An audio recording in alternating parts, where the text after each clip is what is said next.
Welcome back. We are still talking about Virginia Woolf. This will probably be the last video on this book.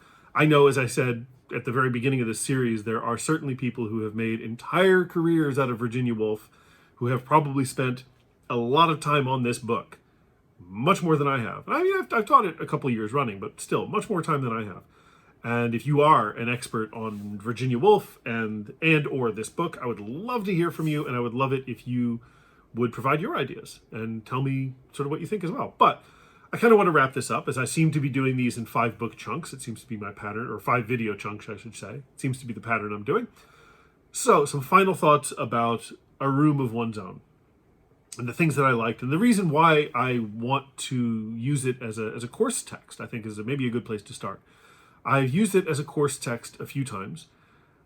Often when I do, my classes are more girls than boys. I teach high school in an IB school here in Japan.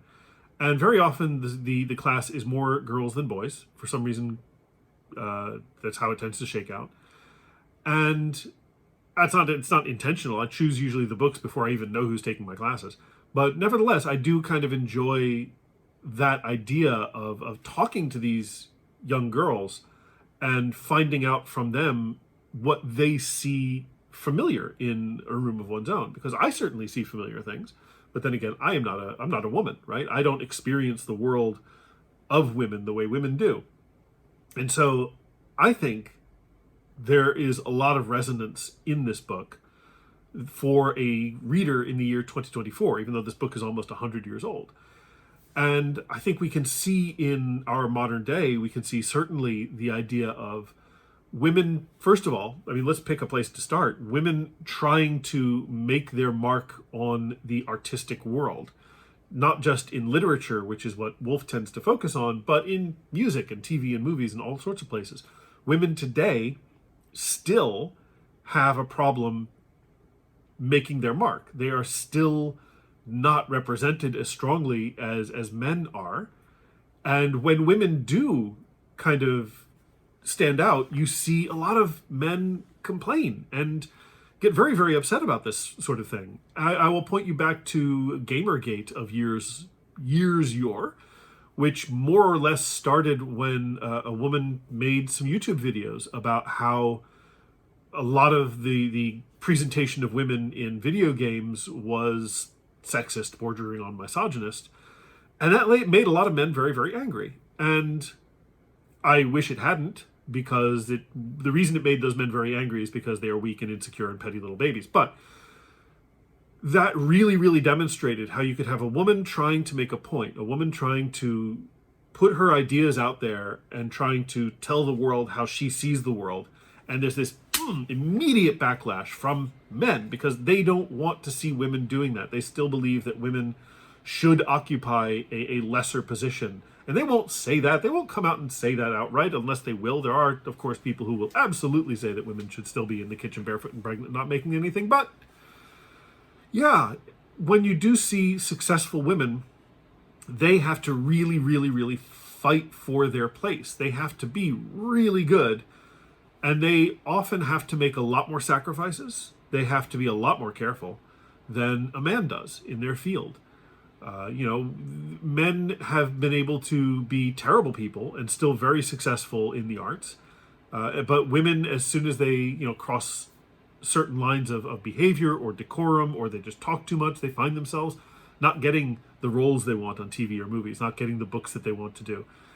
So it has been hard for women to make their mark. And that's just talking about the creative sphere. That's not even getting into, business and industry and especially women who want to get into technology, who want to get into engineering, right? They face that kind of problem where the base assumption is that you're not as good as all of these men, even not regarding what the skills of the men are. Just by default, they are men. And so by default, they're probably more talented, skilled, or deserving to be here than you are. So you, the woman, need to really, really prove yourself.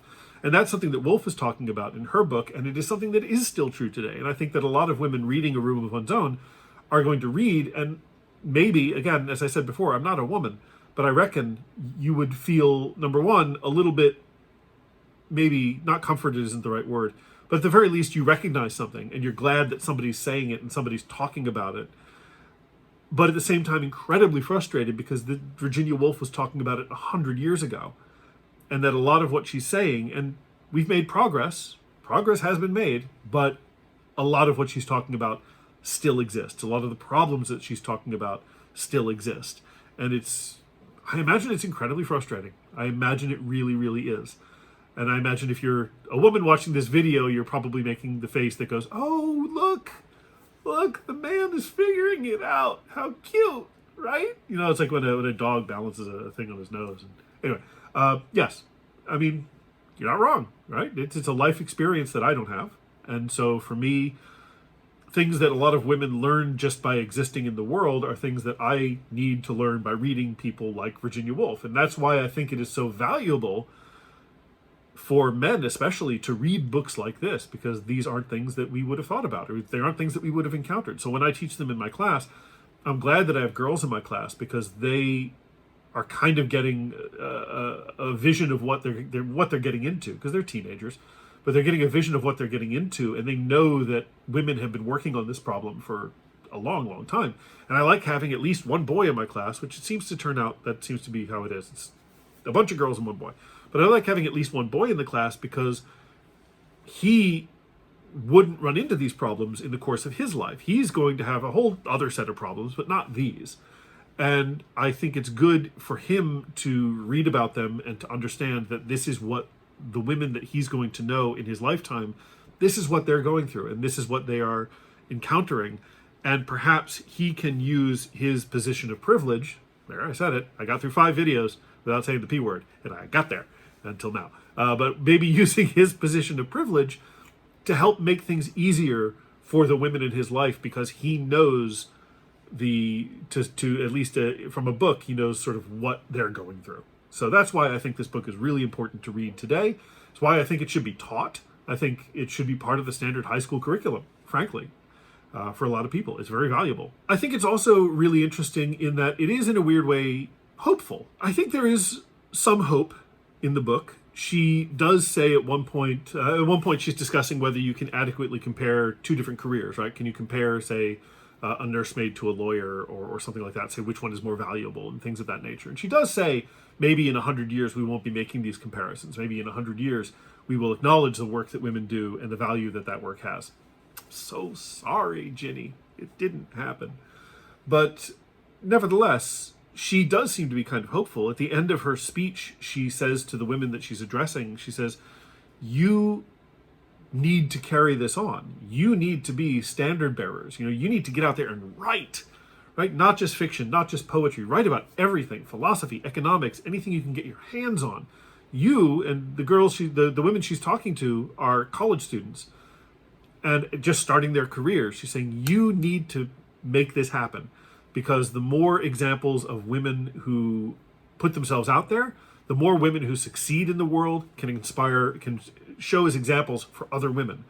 And the more women who, and I'm now kind of jumping from her idea, but in my thought, the more women who succeed, especially despite all the obstacles put in front of them, and show that it can be done, are going to inspire other women to do that. And it's a slow, grueling process. I'm well aware that it is a slow and grueling process, but it may engender this sort of recognition or understanding that, yeah, women can do things. Women can make things and write things and be things that men have been for a very, very long time. And men have always assumed that they should be. Women can join that field with as much energy and enthusiasm and talent as possible. And again, it's one of the frustrating things about the book, by and large, is that you read this and you think, well, if people in 1928 had listened to her, maybe we wouldn't be where we are today. But we are where we are today. And there are still people out there who are trying to keep women in a state of subservience through a variety of ways, either legally or economically or simply socially. Women who succeed get shouted down. Women who want to have control over their lives and their bodies are legally prevented from doing so in many places. Am I hopeful? I don't know. When I read the book, I tend to be. I tend to believe at least when I get to the very end, I'm like, Woolf is right. We've identified what the problem is. We know what the issues are, and they're fixable, right? They're all fixable problems. Then I think, well, then why haven't we fixed them in the last 100 years? Why haven't we... people talk about society and economies as though they were hurricanes and typhoons and tsunamis, as though they were part of the natural world. And they're not, right? These are choices that we have made. These are laws that we have passed. These are policies that we've decided upon that we can change if we want to, if we have the will to elect the right leaders or become the right leaders who can effect useful change. And it's not easy. And do I know how to do it? No. Am I going to do it? No, because that's not what I have become.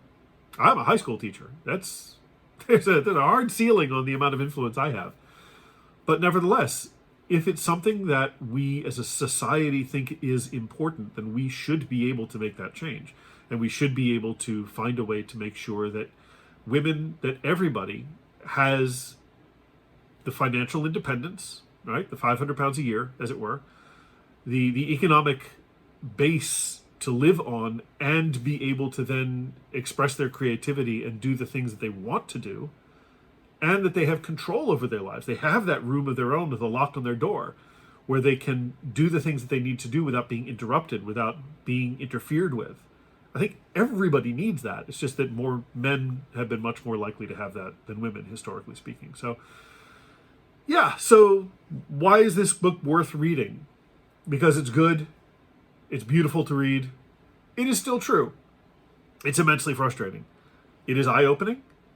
And I think it still has a lot to say to us today in the modern world. So thank you very much, Virginia Woolf, for doing the hard work. Sorry how things turned out. I would be interested in reading more Woolf. Honestly, I haven't read any other Woolf. I've just read this one. And I have a feeling that from what I've read, books like To the Lighthouse and Mrs. Dalloway are lovely. And so I really should put them on my reading list. But I hope you've enjoyed this walk through A Room of One's Own by Virginia Woolf. I hope that you have ideas. As I've said before, if you know this book really well, if you know Virginia Woolf very, very well, and you would like to enter into this conversation, I would love to have you, because as I have said, I am one guy who does a YouTube channel, and the reason I do it is because I like reading stuff and talking about it. And that's pretty much the extent of my qualifications, which, as Woolf would say, through gritted teeth, is very often the least a man needs to feel qualified to talk about things. And yeah, I have the least that a man needs to feel qualified to talk about things. I acknowledge that. It is true. But I'm going to keep making videos anyway. So if you would like to join this conversation, I would love to hear from you. In the meantime, thank you very much for stopping by. We'll see what the next book is, and we'll see you next time.